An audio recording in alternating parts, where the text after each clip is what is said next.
Good morning, everybody. Matt Moda here with another episode of the Dong Report, where I give out my favorite MLB home run picks of the day, and I give them out in form of a round robin. So as for today, I'm actually going to have 8 guys on Dong Watch for you guys. Normally I have 7. Today I have 8. I just really liked the 8 that I had, and I didn't want to cut one out and then have that guy hit a home run and be mad, so I'm just including him. We are in a little bit of a rut on these round robins over the past couple days.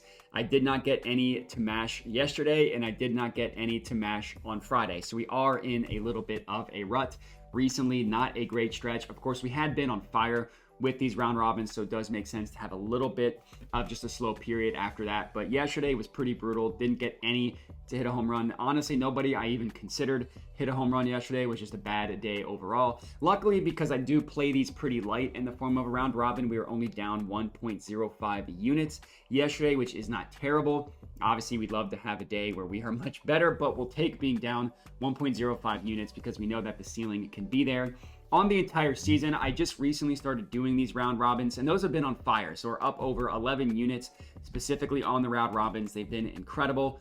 Before that, I would just choose 3 guys straight up. That did not go so well, down over 17 units officially on the actual Dong Report. So that's not great, but I do want to just shout out and keep in mind that the round robins have been on fire. I have to include all the numbers because it would be cheating and I'd be a scammer otherwise, but just the round robin numbers have been phenomenal is what I'm trying to say. Let's hope that continues today and that we bounce back after the past couple days.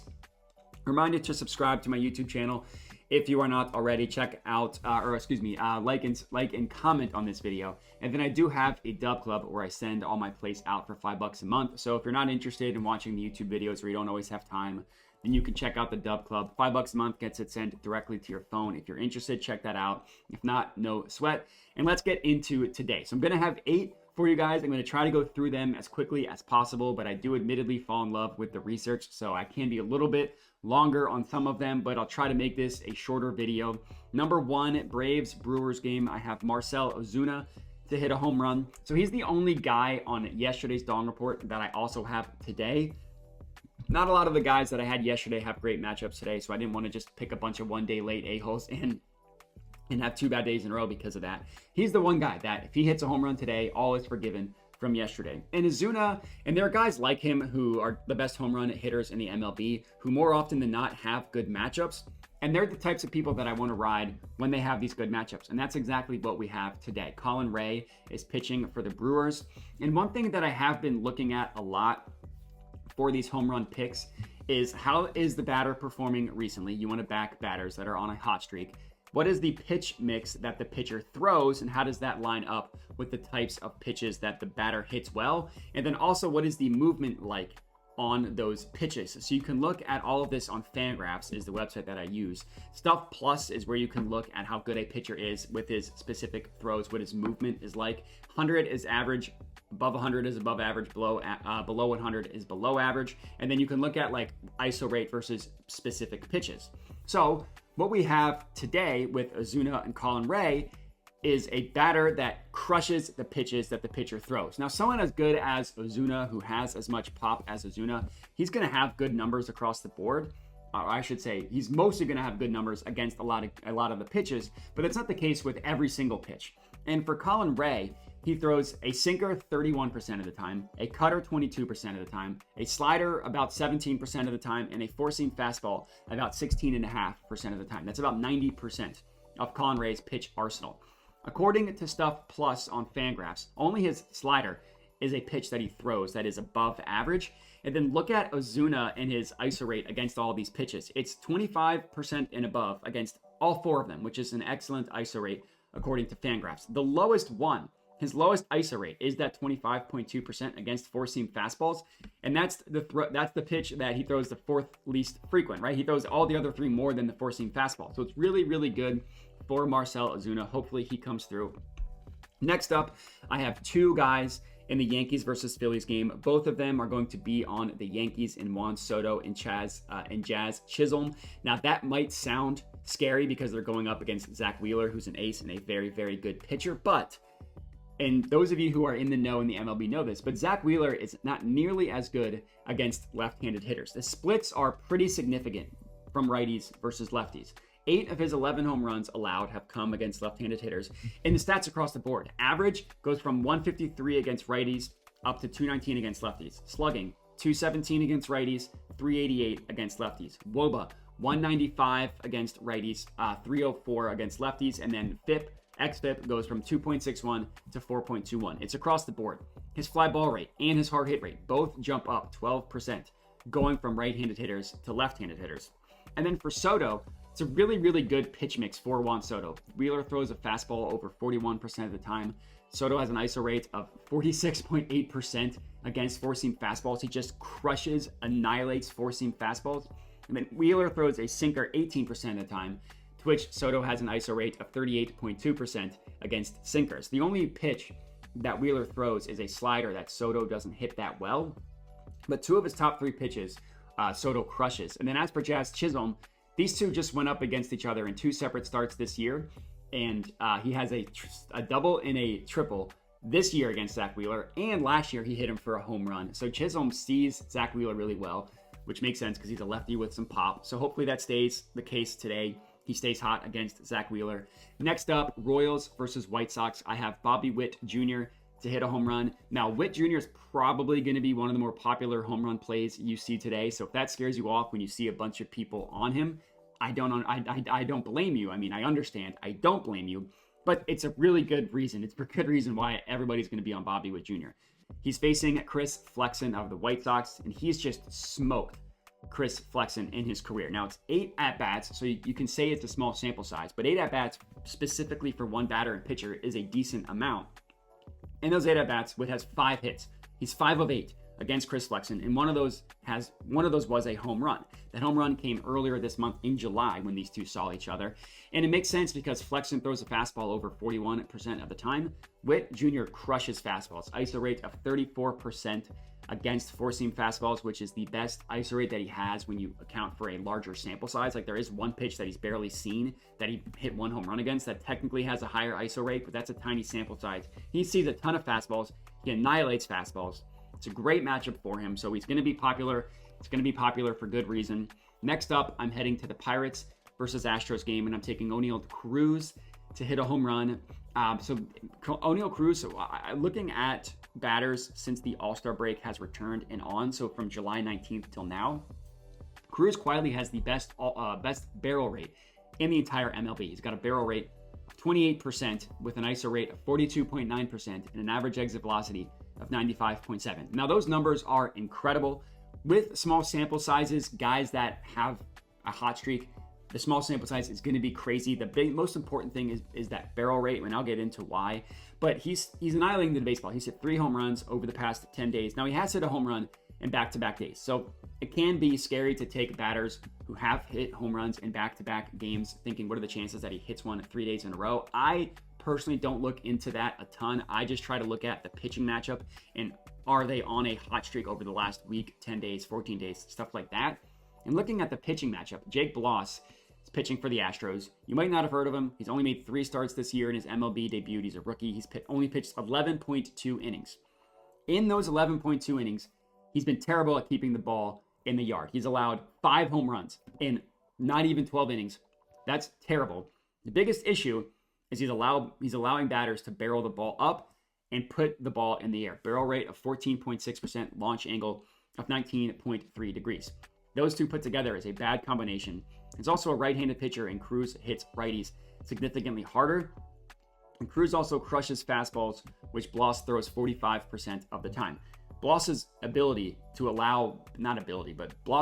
because he's been allowing batters to barrel the ball up so much, is not a good proposition for someone like O'Neal Cruz, who does a really good job barreling the ball up, especially when you look at the pitch mix. So I love O'Neal Cruz today to hit a home run. Now we're heading to the Mariners versus Red Sox game, and we're taking Randy Arozarena to hit a home run. So this one is a smash play when you look at the batter versus pitcher history against each other, and when you look at the pitch mix. Now, these two have seen each other a ton. 23 total plate appearances in the last 3 years. Now, 3 of them are walks, so you can say 20 total at-bats. In these 20 at-bats, Arozarena is hitting .350 with 2 home runs and then another 2 extra base hits. So 4 extra base hits in 20 at-bats, with 2 of them being home runs. It's a pretty good history. These two just saw each other in May. Arozarena took him yard, a no-doubter that was just annihilated. That was a home run in every single ballpark. Crushed it. And Arozarena had a slow start to the year, so his season-long stats are not going to be super impressive. But it does seem like he's coming out of that. He's got an ISO rate of 24.7% and a barrel rate of 13.8% since June 1st. As a member of the Mariners, he's only been there for 2 games. He's got 3 hits in his last 2 games. And then if you go back to when he was still a member of the Rays, it's 5 hits in his last 4. In the pitch mix, Pivetta throws a fastball and a slider that makes about 80% of the time. Fastball, slider, 80% of the time. Arozarena crushes both of those pitches. ISO rate of 26.2% against four-seam fastballs. 26.6% against sliders. His 2 best pitches by far. Makes sense why he's crushed him in his career. Let's hope that keeps up. Next up, our second to last pick of the video. Elliot De La Cruz, Cubs-Reds game, I should say. Elliot De La Cruz to hit a home run.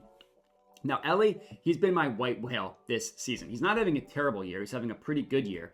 But I'm incapable of betting him on a day in which he actually hits a home run. He's probably one of my worst. My hit rate for him is 0%, but I've probably taken him more than most guys who I also haven't hit. It's like him, Corey Seager are a couple guys that I just can't seem to get right. But it's a great matchup for him to go yard, so I'm ignoring all of that stuff. Going up against Jameson Taillon of the Cubs. Kind of an interesting history of these two. 5 at-bats against each other over the last 2 years, all that came last year. Ellie has 1 home run in those 5 at-bats. That's good.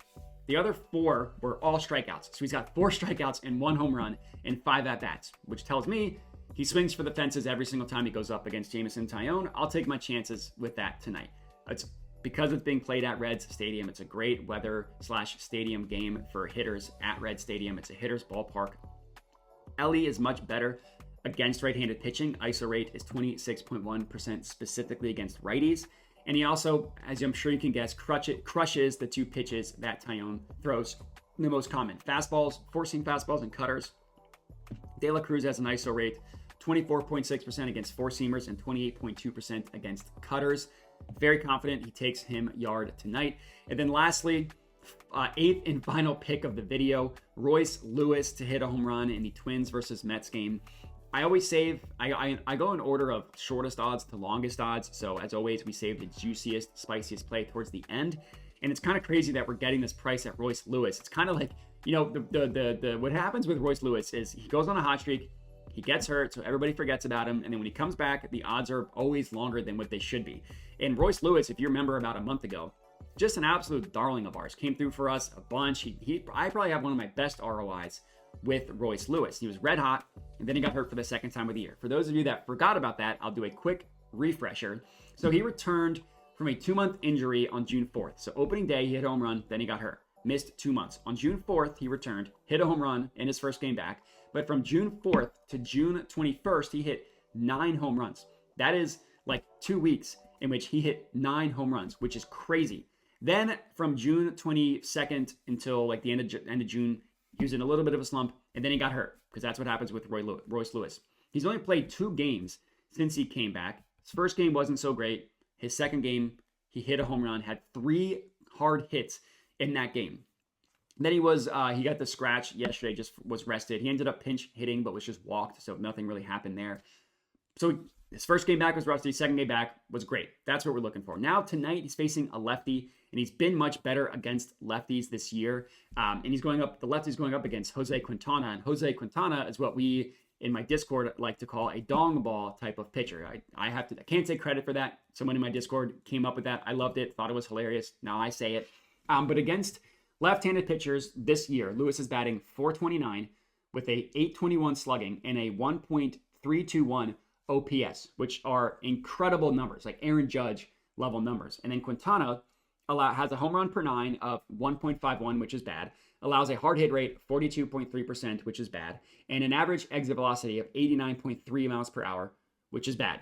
Now, because Lewis has such a small sample size, and in that small sample size has annihilated the baseball, he has a crazy pitch mix across the board because of how good he's been. But what that means is all 4 of the pitches that Quintana throws, Lewis crushes. So that, coupled with the fact that it's the righty versus lefty matchup, very confident Lewis hits 1 yard tonight.